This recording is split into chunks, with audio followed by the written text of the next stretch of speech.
So, you make a household income of $150,000, and you need an vehicle. Well, this is the 2024 Chevy Blazer EV. It's slickly packaged, if not the most polished vehicle around.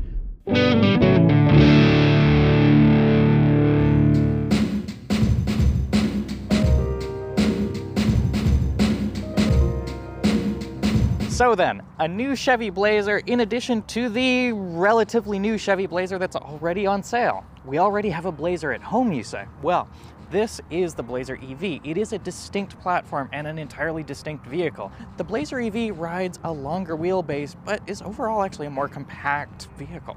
As we're growing used to with EVs now, this is largely thanks to its skateboard platform.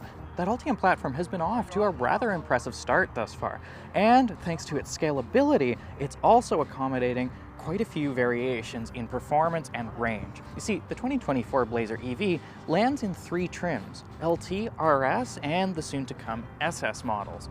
Between those, you have 2 different battery options though. The smaller of these batteries stacks up at 85 kilowatt hours. The larger, however, at 102 kilowatt hours. Importantly too, between these, we actually get different maximum charge rates. 150 kilowatt hours with that 85 and up to 190 on an appropriate level 3 fast charger if you have the larger 102.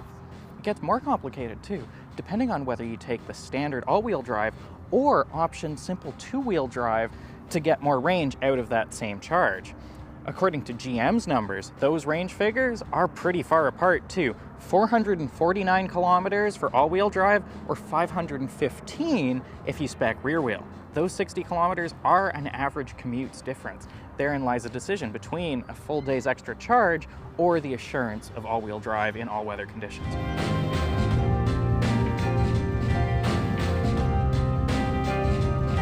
Winding our way up the mountains here in Southern California, the Blazer is a really pleasant and quiet drive. These slow meandering roads really show off some of its best traits, but they also accentuate some of its glaring weaknesses. Power, of course, is the easy stuff. There are a few battery and power configurations across the 3 trims for the new Blazer. All-wheel drive is standard, and with that dual motor output, you get a lot of juice. But we're used to that now. EVs deliver torque. That's the whole game. What's refreshing, however, is that the Blazer finally dials things back. Yes, it puts out those substantial numbers, but this isn't beating you over the head with 3-second acceleration. Yes, you can do 4 seconds in the SS if you are one of the 4 people who will buy one of those, but in the regular LT and RS models, this isn't a powertrain that's going to get away from you. You can drive this like your old Seltos. The advantage over your old ICE crossover, though, is that there's no tappety, direct-injected 4-cylinder under the hood. Power delivery is smooth, easy, slick, and quiet. It feels cheap to say, but really, it just drives like an EV. What's more important, however, is that once that power gets you up to speed, the quiet, the absence of engine noise, really accentuates the noises around you. The unfortunate thing, though, is that these beautiful mountain roads are great for this car because they don't let us get going fast enough for this to get noisy. There is a lot of wind noise here in the Blazer EV, especially when you get up to highway speeds. It isn't just noticeably loud in the absence of engine noise either. No, this is just a lack of basic sound deadening and cabin sealing. It's really quite regrettable, especially in a vehicle that costs $70,000. These are not cheap cars, and while yes, the powertrain and everything that underpins them is expensive to build, there is still an expectation of a certain experience when you're putting this kind of money down for a vehicle. If you're just running it about in the city, though, that isn't quite such a glaring issue at those speeds, and indeed, the vehicle is refreshingly quiet down low. Also noticeable at speed is the fact that this electric vehicle is very hefty. GM is very quick to point to the advantages of the Ultium skateboard battery platform. All the weight here is down low, and that keeps its center of gravity very favorable. That should privilege handling through these sorts of roads, but we're on stiff, heavy-rated tires. For all the sport-adjacent marketing verbiage, this is not a sporty vehicle, and it feels a lot to carry any speed into any corners in this. Also impressive when you're just delicately running it about is the suspension and damping in this car. It's not bouncy, but it is really pleasantly soft. It's a very easygoing vehicle to pilot. GM has been on a roll with this lately in their crossovers, and after years of cheap-feeling, bouncy, unrefined offerings, they really do seem to be hitting a great stride right now.